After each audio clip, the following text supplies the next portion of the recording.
kormana tapi nawa lantaran ngandung hikmah. Nang saha ngajadikeun tangkal korma nang Allah pupuk sikina petet keluar hartina sirungan kahandap akaran gede bentuk tangkal korma mah kos kitu gede nyana malam mun teu dikawinkeun teu bisa teu buahan nyana song kilang gede tangkal korma teu dikawinkeun moal bisa ai ngawinkeun tangkal korma si kumaha emang kudu make KUA siapa macem-macem atau mah kudu daftar ka ditu 400.000 teu kudu eta mah Kangjeng Nabi ngalayan gandinya ka Patani begitu Kangjeng Nabi ngalayan ka Patani korma cek Kangjeng Nabi ai waktu ku Gusti Allah bakal buahan mah buahan bae teman-teman bae cicing bae teh sahabat segala rupa ge ku Allah ai bakal dibuahkeun mah buah bae ari henteu mah henteu bae sanes kitu tuan mah pan teu pernah melak korma ai abdi mah ti leuletik turunan petani korma ai kitu kunaon tiba heula tangkal korma mah tah di mana-mana geus tah kaluar ngarantuy mun teu dikawinkeun moal buahan tuan moal jadi buah lamun mancungna teh ta kaluhur tah eta geus bae dikawinkeun tuh oh kudu dikawinkeun cara ngawinkeunna kumaha kieu cek eta urang Arab cara ngawinkeunna tah ieu dibelek sanggeus dibelek terus dihijikeun jeung nu ieu kemudian tah dikencengan tah eta ngaranna ngawinkeun korma. Oh jahil cek Kangjeng Nabi antum a'lamu bi umuri dunyakum anjeun leuwih nyaho urusan dunia sok bae terus bae horenganan aya aturan-aturanana tuh aya aturan-aturanana jadi urusan dunia henteu bisa urang melak kacang disebarkeun bae bur lah kumaha Allah bae atuh teu bisa kitu heh atuh naon kumaha Allah sih kumaha Allah atuh aya aturanana cek urang kendal teh atuh diseurikeun ya melak kacang kos kitu melak parega datang berbatu teu bisa tetep bae make aturan tah eta lah antum a'lamu bi umuri dunyakum anjeun leuwih nyaraos tentang urusan dunia artinya nu biasa ngurusan dunia kumaha cara melakna sok teruskeun cak Kangjeng Nabi sok teruskeun teu urusan patani ngaranna jadi geus urusan dunia diserahkeun ka urang kumaha kabiasaanana serahkeun. Innallaha falikul habbi wan nawa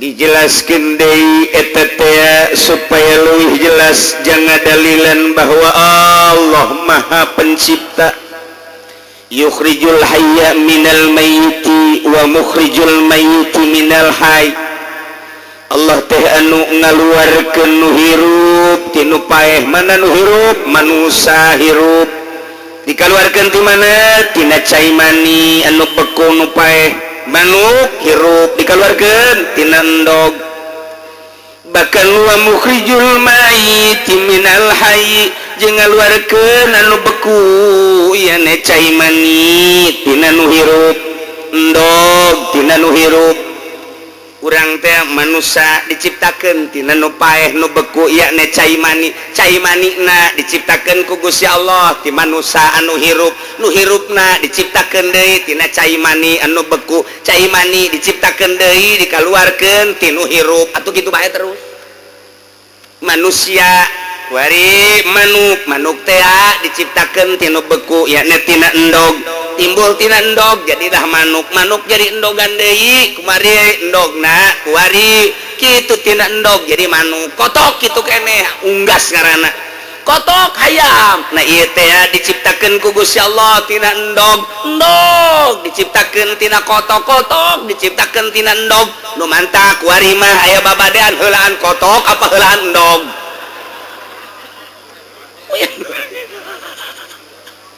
hayu sia sarua bae helan awi teh helan iwung nya helan iwung ai iwung biji lapan ti awi oh nya helan awi atuh awi ti mana iwungan helan iwung atuh ai iwung dapan timbul ti awi moal datang aya iwung mah lamun awi ti awi atuh ayawi terbantin ayung datang ke kiamat sih mau beres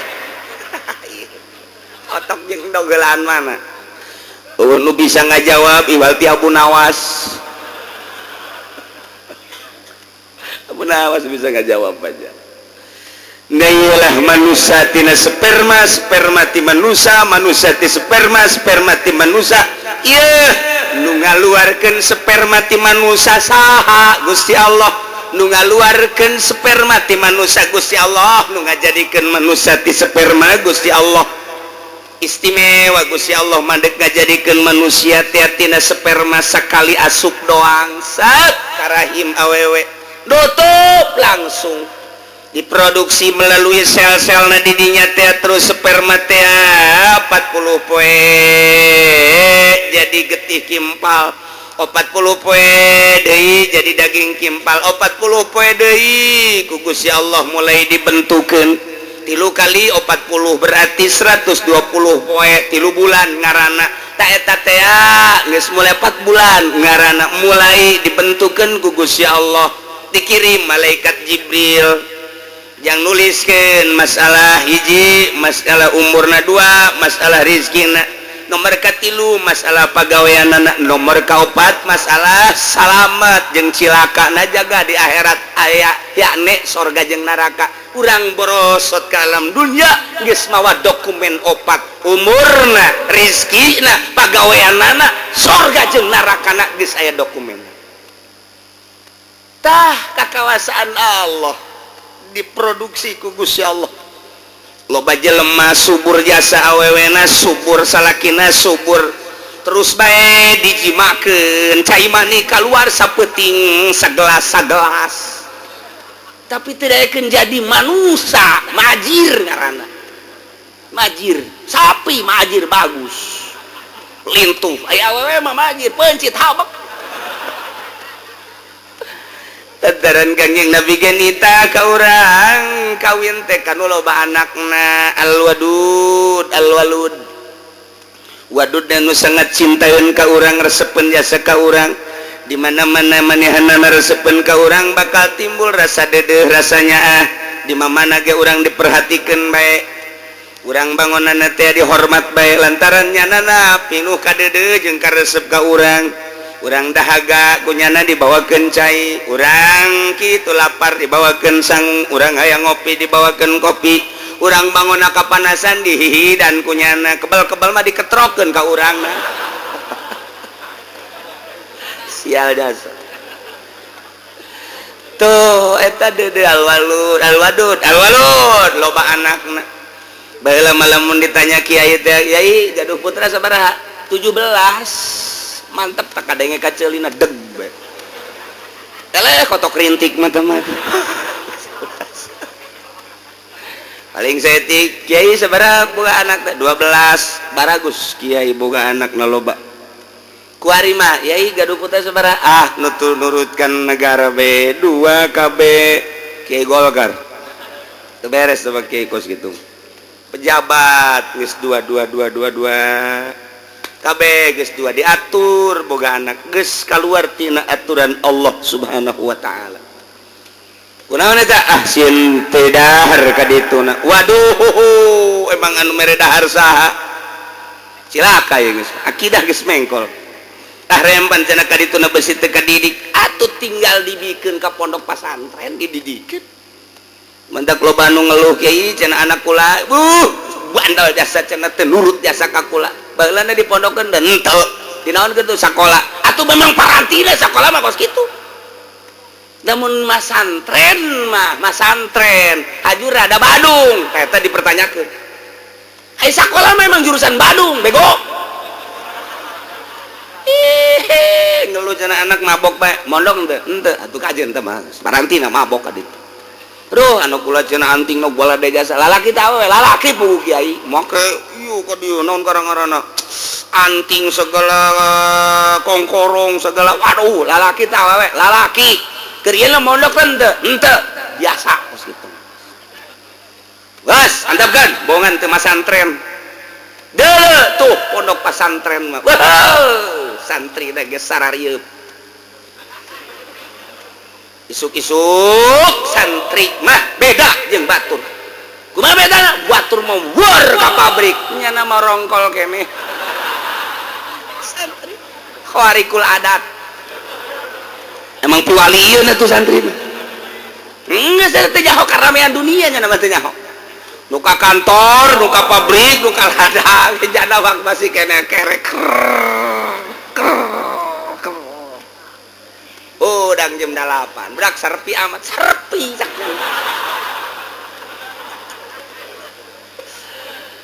kamarananya jelemanya nuka pabrik geus di pabrik nuka kantor geus di kantor anu ka ladang geus di ladang babaturan nyana atuh kiai geus nongkrong ka majelis nyana mah hudang teh geus usah saha cek nyana serpi amat ieu je jelema ka pondok de kerek deui khawarikul adat. Santri tenang, teu nyahoeun urusan politiknya nama teu nyahoeun urusan ekonomi. Teu nyahoeun kuari di negara keur ngagodog undang-undang teu nyahoeun nya nama. Kuari teh keur digodog undang-undang negara teh ieu keur endek mulai ngasupkeun kitu asas tunggal. Tarik ulur antara organisasi-organisasi sebab baheula teh geus diasupkeun asas tunggal teh membawa bencana di Indonesia. Kok kuari di akhir kepemerintahan SBY malah deuk diasupkeun deui santri mah geus teu nyahoeun urusan-urusan kos kitu. Teu nyahoeun sapodo teh urusan kos kitu ieu. Penting mah aing ngaji, salat, aya nu paeh nyalakeun shalawat beres.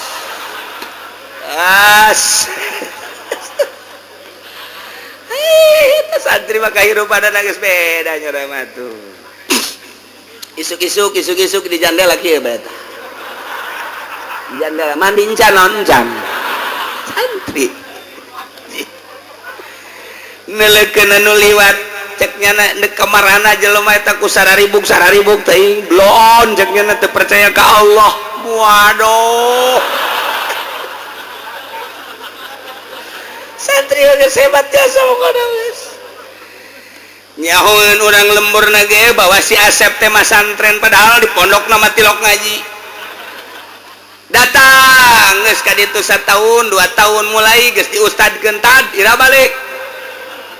Sia lain diustadkeun. Tungtung nama deuk main bola isin bae aing. Padahal ngaji tilok geus diustad-ustadkeun. 3 tahun tad ira balik. Haju diperbasalahkeun deui. Diomongkeun di lemburna si eta manya masa depanna jakna surem kunaon teu bae sakola henteu digawean teu kumaha masa depan si Asep ke daek-daek masantren surem masa depan awewe ge ditanya embung lamun aya SMS ti si Asep embung cek awewe surem masa depan teu daekeun blon jasa teu. Padahal mah santri mah masa depanna ngaleuwihan SBY, ngaleuwihan Habibie, ngaleuwihan Pak Harto. Kumaha emang SBY mah ngan saukur nyaritakeun masa depan teh masa depan digawe jang pitayeun deui bae Habibie produksi anu jang pitayeun. Santri mah masa depanna bagaimana kalau kita di dalam kubur nanti. Ulah dikira santri masa depan melejit dalam meninggalkan dunia. Weh, nanti di mahsyar bagaimana kita nanti? Eta masa depan anu hakiki. Ya, urusan di dunia mah teu dipimpin ku nagara bakal dalahar bae. Jadahar maneangan sorangan lain kita kulura. Tapi engke di akhirat. Tuh si Asep geus mulai kuari masa depanna geus ka akhirat bae merenungnya ngaji tilok non tilok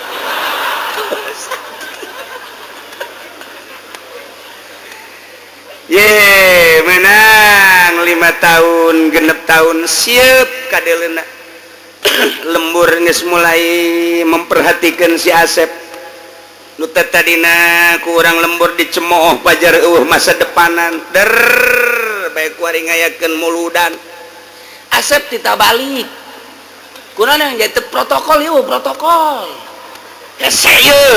dalil mulai tadi nama diomongkan digunjingkan teboga masa depan kuari Asep kita balik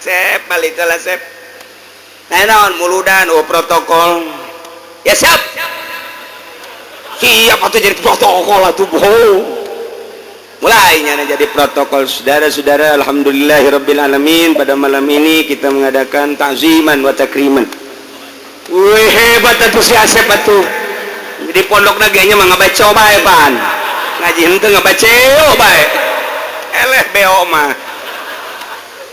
Kita tunggu Kori dan Mubalik masih di jalan. Ternyata sanggeusna sambutan Kori teu datang Sep. Kori jangan batalkan siapa siap.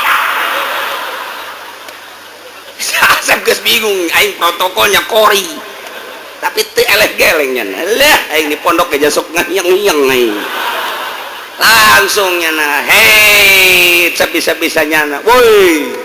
Cak awewe teh aja bisa ada si Asepnya. Kamari mah ku aing SMS teh ditarima.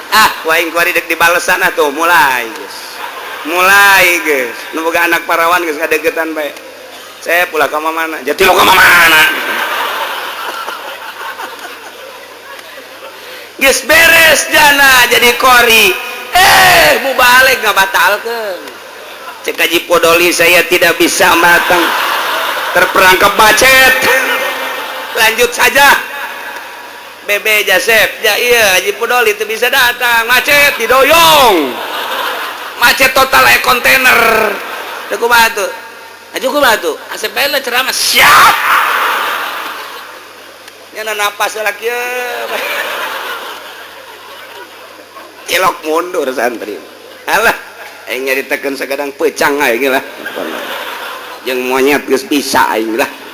Muludan geus nyana. De beres. Amplop 3.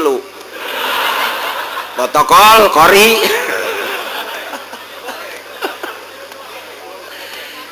Eta hartina santri mah begitu berangkat ke pondok bangun luca lece. 1 tahun 2 tahun masih dipergunjingkan.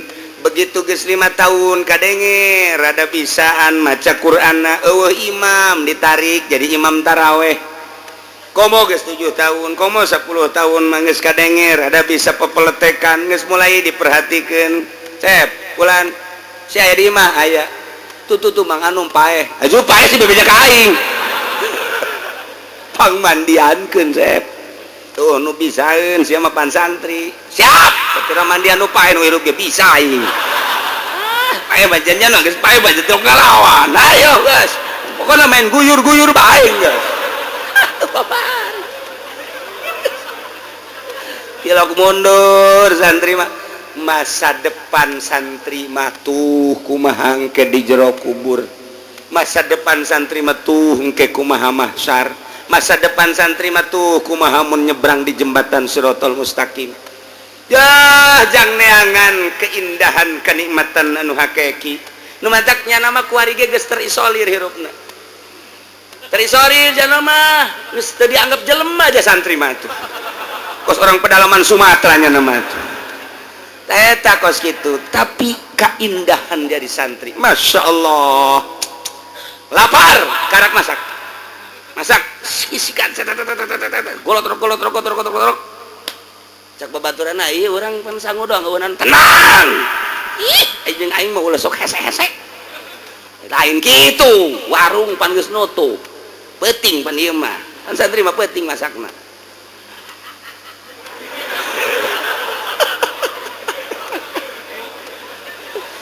cak babaturanana ieu urang lauk asin teu boga bawang teu boga mah nya sangu doang siapa tenang cak aing tenang oke aing ka dieu sagedeung gorenganan kotok babaturan siap urusan ku sia tah kotok saya teh ulah ngomong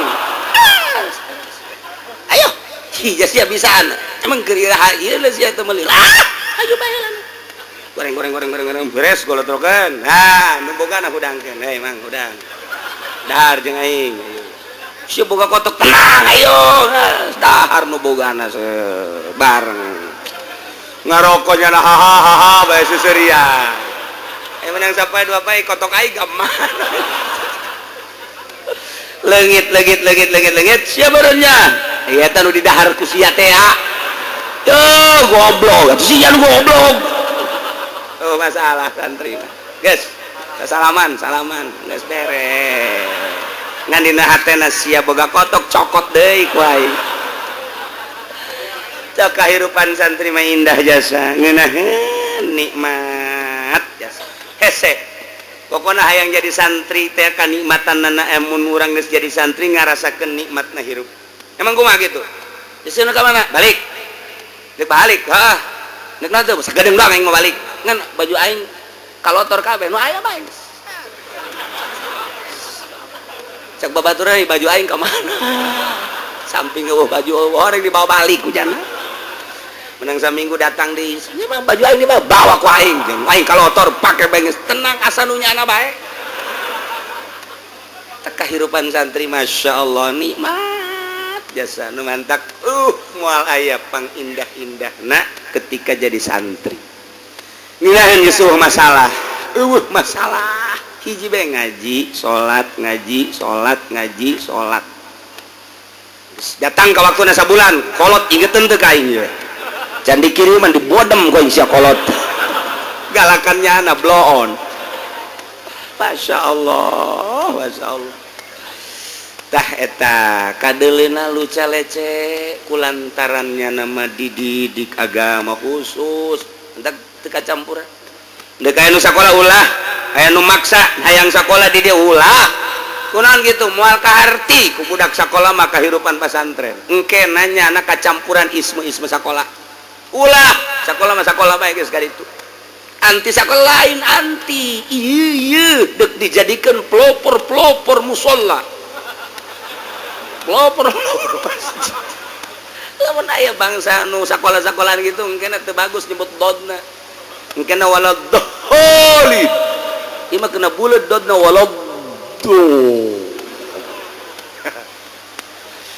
takos gitu wadak disalapkeun yes ku batur di ortodok kajin diburut-burut kajeuh dibuduk-buduk emang asli buduk masalah tapi deuleu hasilna di Jakarta geus sabaraha nu datang ka kula sabaraha masjid menta santri kiai jang imam geus hese jasa cenah imam sibuk kabeh mantak aya sabaraha santri di dieu nu di Tanjung Priuk aya nu di Grogol aya lainang kula nyana bae ka ditu usaha juga pake eta geus kitu inget ka dongeng abah jeung kula ka Tangerang caritana ieu nyaritakeun huntuna ngam gitu dek diganti antaran diukur salat barang salat maghrib barita salat maghrib jelema garendut ya carici di nanya di ditu Tangerang belah ditutu nanya ini nunggu siapa nunggu imam oh iya teu kebal bener imamna cakabah teh jata murid aing imam ternyata teu neuleuh biasa we ngimaman beres barang neuleuh orang imam teh urusan teh di dieu terus ngobrol di hareupeun masjid sia bisa jadi ngimaman di dieu ke kiai ieu teh jelema-jelema garendut ngimam ka kula diangkat jadi imam emang sia kumaha mimitina kula dagang sayur didorong ayo asal maghrib kula maca Quran di asal maghrib maca Quran aya nu ngadengikeun jarapi teh babacaanana keur hapi titah jadi imam tadi nembung ngaju daek ka belah dina daek nah kula akhirna mah dibere imah dikawinkeun aju kuari jadi imam di dieu alhamdulillah santri nu baheulana dianggap teu boga masa depan jadi imam hakim ngimam ka santri hakim ih kuari di Tanjung Priuk lah di dina luca lece mata budak baheula Hasanuddin urang Serang wah eta di Tanjung Priuk na pohara jasa kapan di dieu nama tukang asal isuk-isuk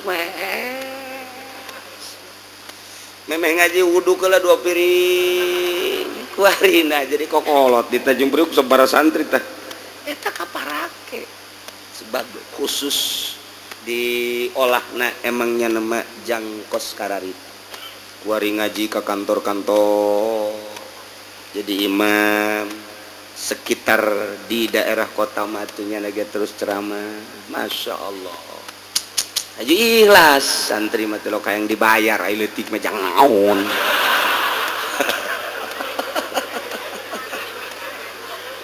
Masya Allah. Iyalah jadi unik lamun nyaritakeun kehidupan santri mah unik aneh mentak daek mah santren teh geus untung indungna untung bapakna sebab eukeur memperjuangkeun agama sabilillah teu kacampuran kunaon pokona mah lamun bapakna maot cukup eta nyahna teh ganjaran mah santrenkeun anak bae ge jang mawanya ka surga geus cukup.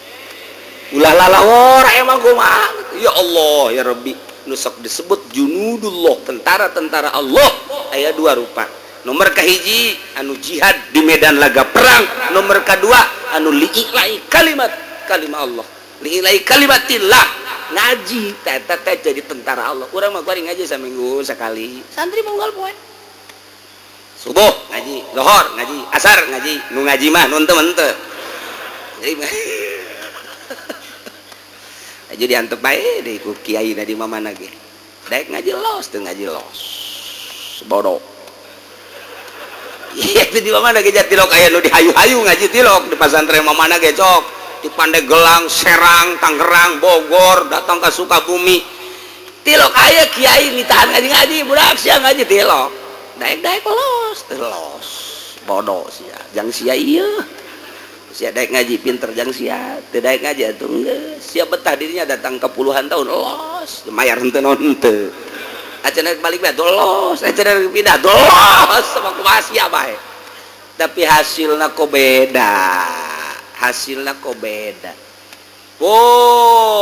pan didoakeun khusus lempeng ngadoana supaya Gusti nu ngaji nu teu ngaji ge supaya dibere paham ku Gusti tuh nu mantak nyana jula leuleus di hatena leuleus sakalina teu leuleus balik tuh balik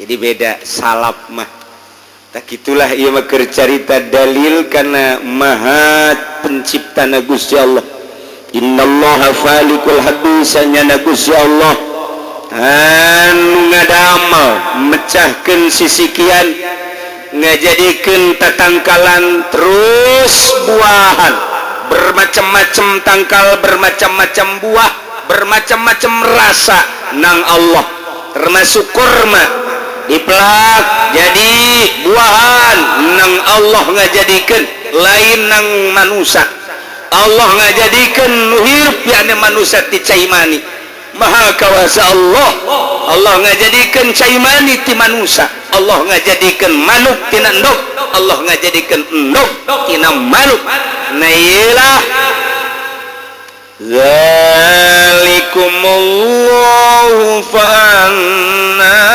tufakun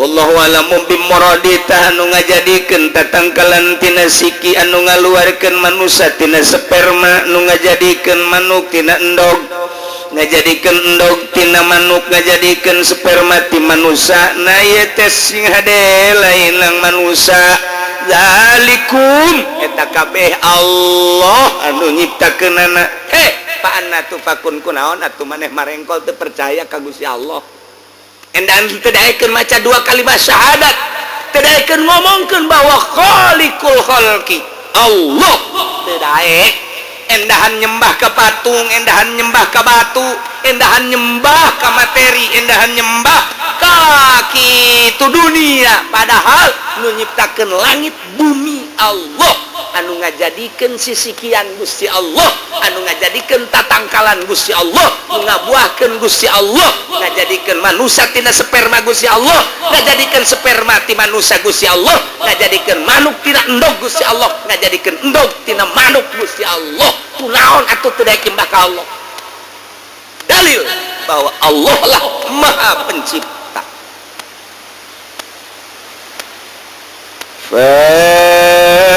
falikul isbah naik kuari dalil kana maha pencipta Gusti Allah tadi tina tatangkalan jeung manusia kuari naik kana masalah falak Gusti Allah teh anu nyiptakeun waktu subuh nu ngajadikeun waktu subuh nyingsingkeun waktu subuh tina peuting poek mongkleng buta rata sakira-kira eueuh lampu eueuh neon eueuh listrik mah teu kadeuleuna naon nu ngajadikeun poek Gusti Allah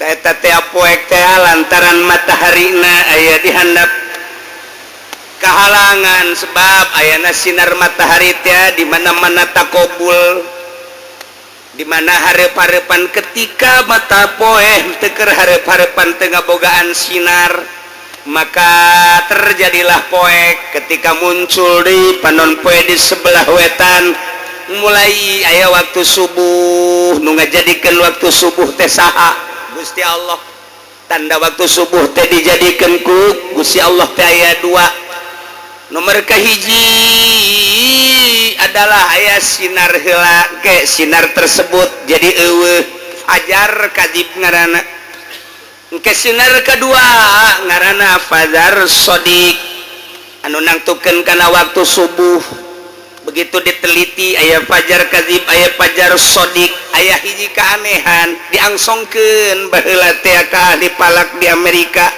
bingung di Amerika ge diangsongkeun ahli palak di Yunani heula urang Yunan ge bingung diangsongkeun ka ahli palak kitu Spanyol Uzbek bingung lantaran pada dasarna panon poe teh di mana-mana geus muncul maka pan teu ditarik deui tapi ieu mah aneh aya sinar disebutna adalah fajar kadzib eta panon poe keur meujeuhna di jero kunaon atuh aya sinar tersebut gebat panjang set tilok nyararaho jelema nu aya di majelis ieu mah lantaran tilok udang subuh deuleu atuh udang heula subuh sok geula jam 4 neuleu ka arah ditu bakal aya engke ngaranna fajar kadzib eta mah encan jadi waktu subuh tapi aya sinar eta lah nu dipertanyakeun di dunia ka ahli palak di dunia sok geura bingungeun kabeh ge eta engke surup can aya eta mah can asup waktu subuh ke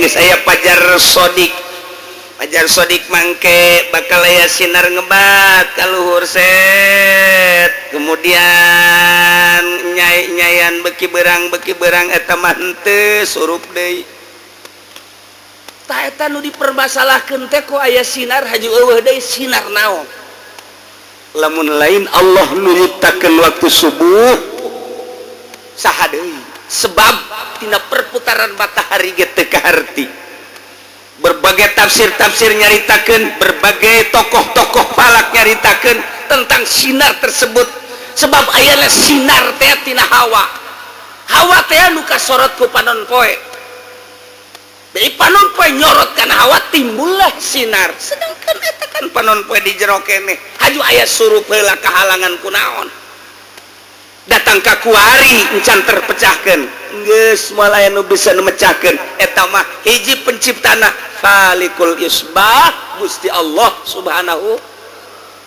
wa taala tah kuari subuh jadi berang bat nu ngajadikeun berang teh sah tanyakeun coba ka orang Amerika tanyakeun ka orang Eropa tanyakeun ka orang Amerika Australia saha nu nyieun waktu subuh terus beki berang walah ya Gusti Allah diciptakeun ku Gusti Allah teh waktu subuh teh eta teh waktu anu luar biasa energina tinggi lantaran tina udang subuh malain deui ketika orang subuh teh ningali panon poe sinar anu luar biasa energina hese nyaritakeun kamangpaatan sinar dina waktu subuh namun orang kasorot ku panon poe langsung dina waktu isuk-isuk eta penyakit bakal raragagan sebab dina sinar ngandung berbagai kamangpaatan anu hese dicaritakeunana mentak ngahajakeun coba ge urang moe awak isuk-isuk tapi isuk-isuk di poe awak urang teh seger hiji nomor kaduana membangkitkan semangat nu endek digawe kasorot ku panon poe gagah digawena nu endek ka kantor kasorot ku panon poe gagah ka kantorna nu endek ka pabrik kasorot ku panon poe gagah ka pabrikna nu endek gaji isuk-isuk poe minggu kasorot ku panon poe ngaudu keula gagah wae gagah sidar isuk-isuk teh lain lalawara mulai jam 7 jam 8 masih gagah keneh jam 9 jam 10 geus dula-deuleu bae lapar sinar lapar geus aya dula-deuleu bae sial kiai angel amat ngajina nyumpahan ka kiai tolol sidar jam 11 mah geus lain deui ngantuk setengah 12 geus pohara jasa geus ngantuk boro-boro disadiakan tempat tidur diuk bae bisa nundutan hees numantak kurang ke masjid jam 10 ke masjid jam 11 poe Jumat diuk sila hees ulah dihudangkeun bubar Jumat kita bawaan sinar matahari isuk-isuk pan beda tapi begitu setengah 12 jam 12 lain deui naik deui ke ketika jam 2 mulai gairah aya deui gitulah diciptakeun ku Gusti Allah nu nyiptakeun kos kitu teh saha Gusti Allah Masya Allah balikul isbah wa ja'ala laila sakana jeung Allah ngajadikeun peuting sebagai tempat istirahat berang orang kaladang capek nuka kantor capek nuka pabrik capek balik wari maghrib sholat dahar istirahat isya langsung jang istirahat penting teh wa ja'alal laila sakana lumentak aneh kuari mah dagang ti penting baheula mapan ku kolot teh ai maghrib titah nutup dagang teh ulah sok muka geus waktu istirahat kuari mah maghrib malah muka